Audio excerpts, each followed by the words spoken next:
verset 4. Demeurez en moi et je demeurerai en vous. Comme le serment ne peut donner de lui-même porter du fruit, s'il ne demeure attaché au cèpe, ainsi vous ne le pouvez non plus. Si vous ne demeurez en moi, je suis le cèpe, vous êtes les sarments. Celui qui demeure en moi et en qui je demeure porte beaucoup de fruits. Car sans moi, vous ne pouvez rien faire. Si quelqu'un ne demeure pas en moi, il est jeté dehors. Un peu comme ces 5 vierges qui étaient folles. Ils sont restés dehors, là où il y a des pleurs et des grincements. Il est jeté dehors comme les sarments. Et il sèche. Puis on les ramasse, on les jette au feu et ils brûlent. Si vous demeurez en moi et que mes paroles demeurent en vous,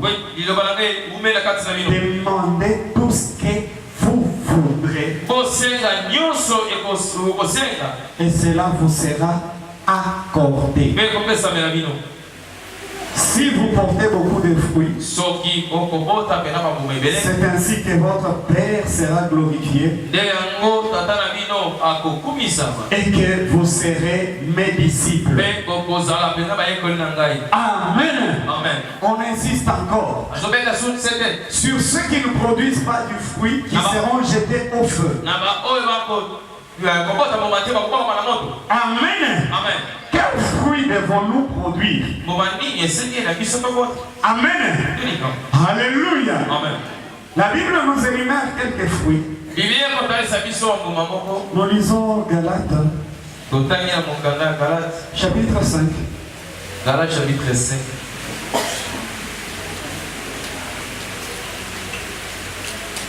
Nous commençons par le verset 22. Verset 22. En fait, on pouvait commencer par le verset 16. Hein. Là, on nous dit de marcher selon l'esprit. Pour ne pas accomplir les désirs de la chair. Amen. Ici, on nous cite le fruit de l'esprit. Mais le fruit de l'esprit, c'est que nous devons produire. C'est l'amour. Amen. Nous avons eu toute une période de prédication ici sur l'amour. Nous l'avions clôturé dimanche 3 mars. Amen. L'amour, c'est un fruit. Amen. Que nous devons produire pour ne pas être coupé et jeté au feu. La joie. Mais je vois ici des gens qui, déjà sur leur visage, vous ne voyez aucun signe de joie. Mais vous voyez bien au contraire la tristesse, la désolation, les soucis. Amen. Est-ce qu'il y a quelqu'un qui croit qu'en venant chez Dieu, il peut repartir avec la joie? S'il est là, qu'il acclame d'abord pour la gloire de son Dieu. Amen. Alléluia. C'est la paix. Amen. Même s'il y a des situations qui ne marchent pas, lorsqu'on a l'Esprit de Dieu, on reste en paix. On est calme. Amen. On ne s'agite pas. Amen.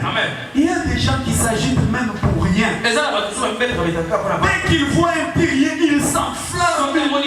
Comme pas possible. Amen. Et quand on lui fait voir, mais et là,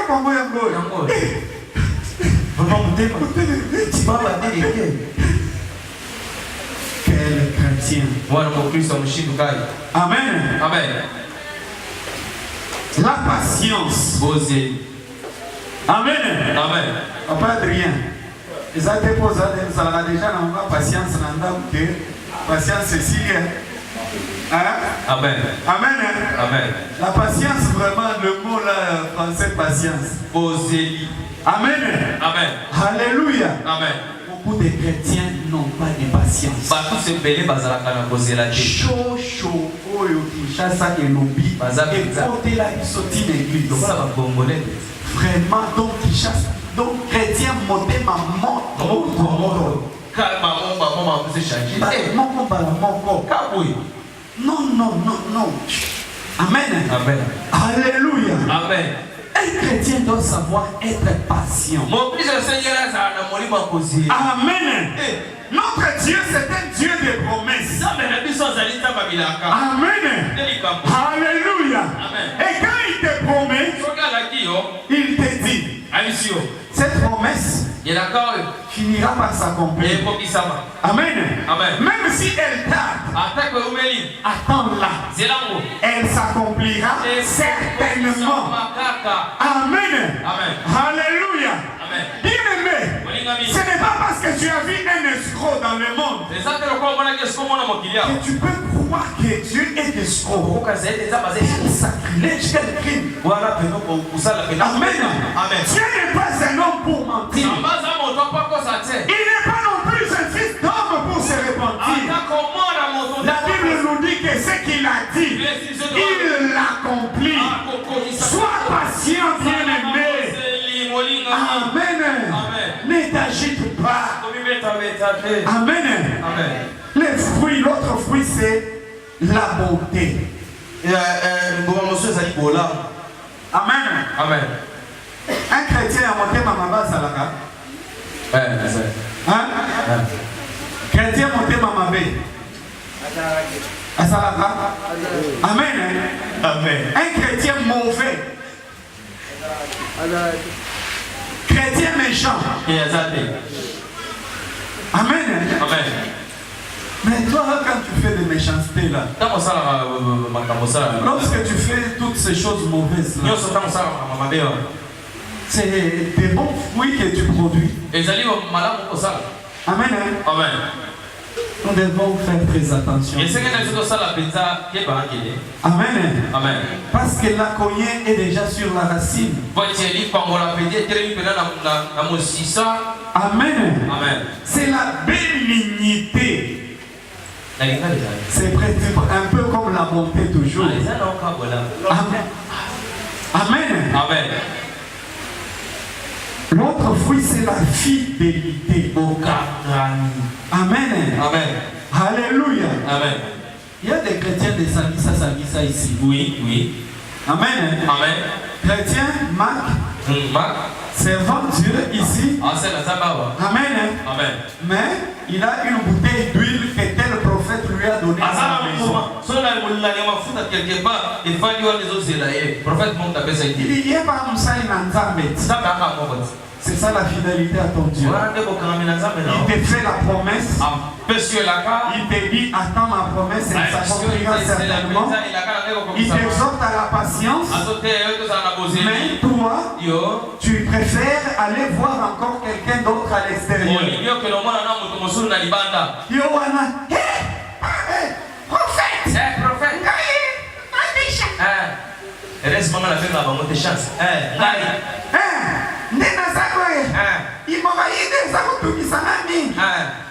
Bien-aimé, c'est quoi ça?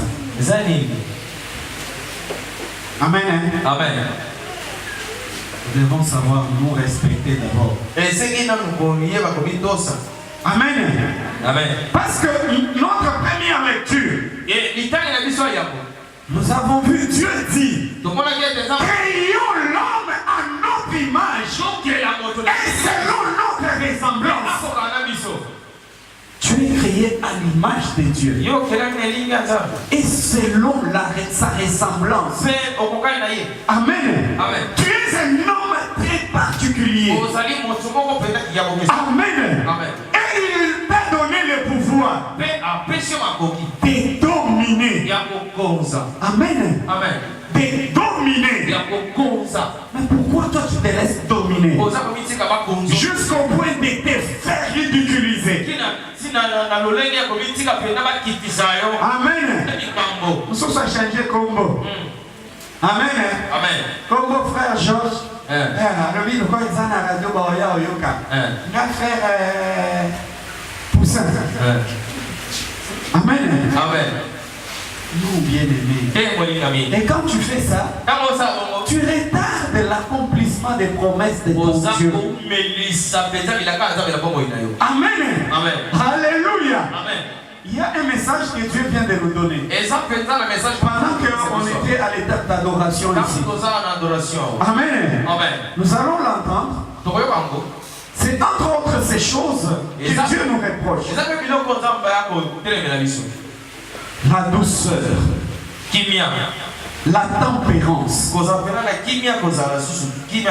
Amen. Vous pouvez temporiser. Amen. Dès que tu entends Amen. Un chrétien ne réagit pas comme réagissent les païens. Amen. La Bible nous dit de tourner notre langue plusieurs fois dans la bouche avant de sortir la parole. Qu'est-ce que nous faisons de ces versets-là? Dès qu'on t'attaque, réplique donc la personne n'a même pas encore fini sa phrase. Peut-être tu n'avais même pas bien entendu, mais tu répliques déjà méchamment. Où est le fruit que tu produis? Quel type de fruit est-ce que tu produis, mon frère? La loi n'est pas contre ces choses. Ceux qui sont à Jésus-Christ ont crucifié la chair avec ses passions et ses désirs. Amen. As-tu déjà crucifié ta chair? As-tu déjà crucifié les passions de la chair? As-tu déjà crucifié les désirs de la chair? Si nous vivons par l'esprit, marchons aussi selon l'esprit. Amen. Alléluia. Il y a encore d'autres fruits que nous pouvons aussi voir dans le livre, l'épître aux Colossiens. Au chapitre 1. Colossiens chapitre 1. Amen. Le temps file. On va lire, vous allez lire du verset 3 jusqu'au verset 14. Verset 3, verset 14. Amen. Nous devons produire des fruits. Et c'est toutes sortes de bonnes œuvres. C'est en fait le message central qui est là. Amen. Alléluia. Nous devons marcher de manière digne du Seigneur. Portant des fruits en toutes sortes de bonnes œuvres. Et croissant par la connaissance de Dieu. Nous faisons des bonnes œuvres et nous grandissons dans la connaissance de Dieu. Amen. Si tu es toujours le même, tu ne crois jamais. Tu n'avances jamais. Non, bien aimé, tu ne produis pas non plus de fruits. Amen. Alléluia. Où sont tes bonnes œuvres?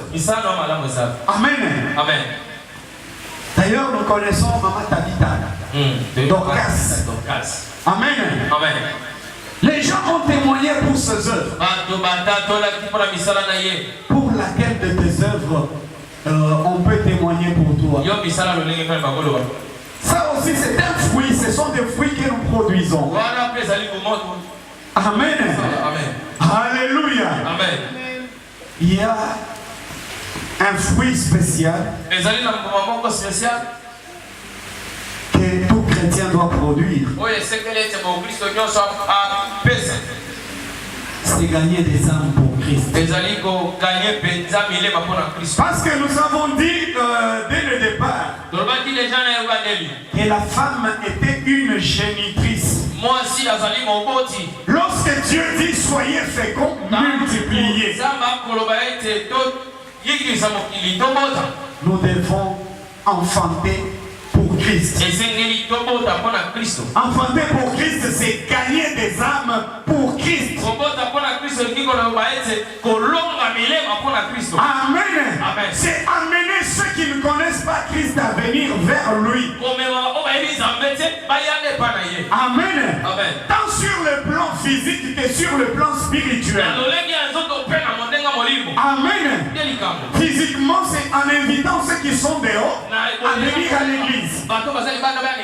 Et spirituellement, c'est en amenant ceux qui sont à l'église mais qui ne connaissent pas encore Dieu, qui ne l'ont pas encore reçu comme Seigneur et Sauveur, à le recevoir dans leur vie. Amen. Alléluia.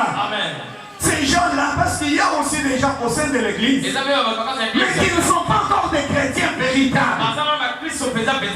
Nous devons gagner toutes ces âmes-là à Christ. De sorte que Marc Kassavoubou puisse se confondre. Donc quand on regarde, toute l'église est composée que des chrétiens sauvés. Amen. Alléluia. En étant de la sorte, les bénédictions vont aussi nous suivre. Amen. Parce que nous produisons des bons fruits. Il nous entretiendra aussi. Amen. Alléluia. Parce que nous sommes... Vous connaissez l'histoire d'Esther. Amen.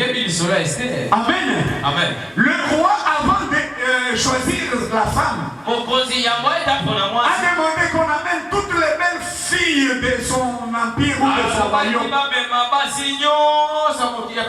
Et avant qu'elle ne passe chez lui, il a demandé qu'on puisse leur mettre à disposition toutes les bonnes choses pour l'entretien de leur peau, de leur, pour tous leurs soins. Amen. Alléluia. C'est comme ça avec ton Dieu aussi. En attendant que tu ailles à sa rencontre dans le ciel, le jour de l'enlèvement, il va pouvoir, il va te donner tout. D'ailleurs, pour Esther, on nous dit, on lui avait donné les produits là de beauté, de maquillage, et même des produits pour sa subsistance. Vous pouvez lire au chapitre 2 du livre d'Esther. Amen. Alléluia. Nous devons gagner des âmes pour Christ. Ces frères et sœurs que nous côtoyons tous les jours, nous nous promenons avec eux. Vous savez qu'ils ne prient pas. Pourquoi vous ne leur dites parlez jamais de Dieu? Pourquoi vous ne les invitez jamais à vous accompagner?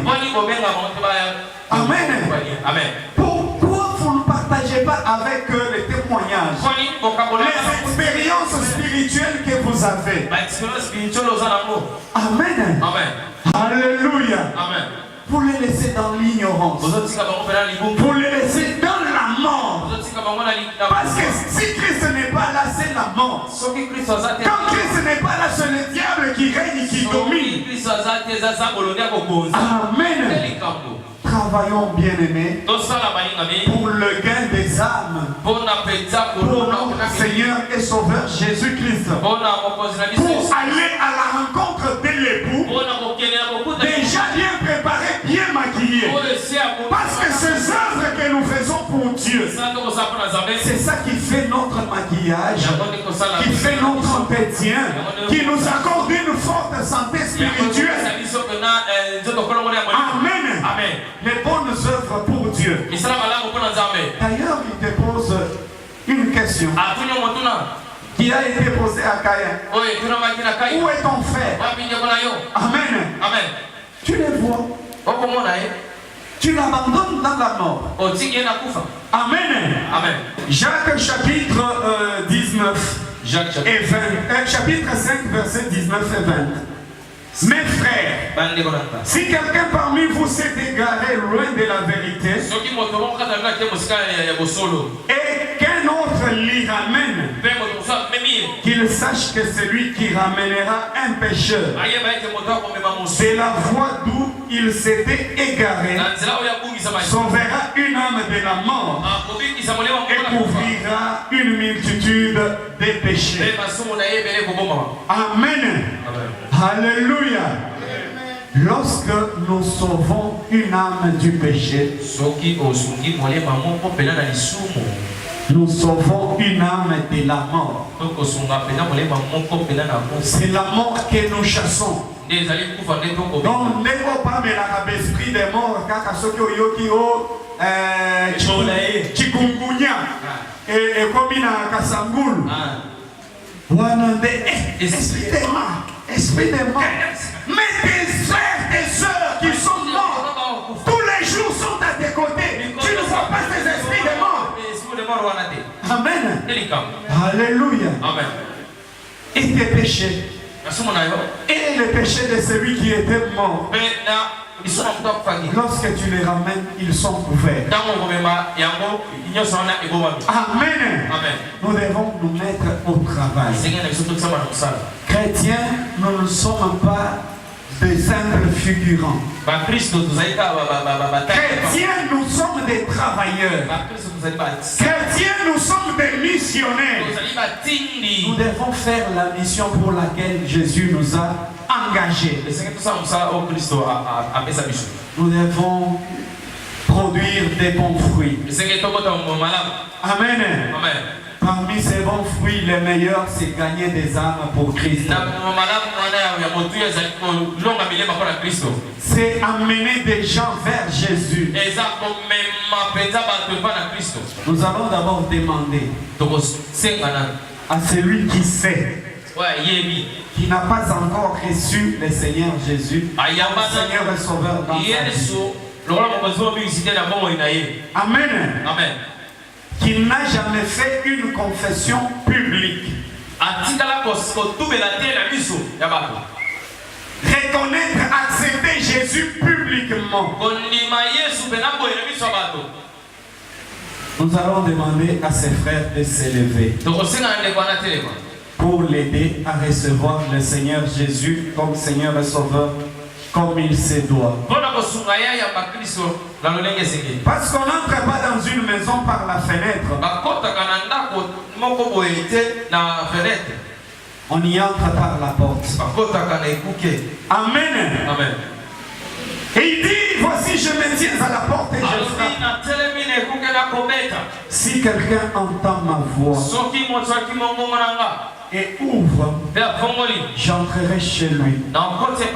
Je souperai avec lui et lui avec moi.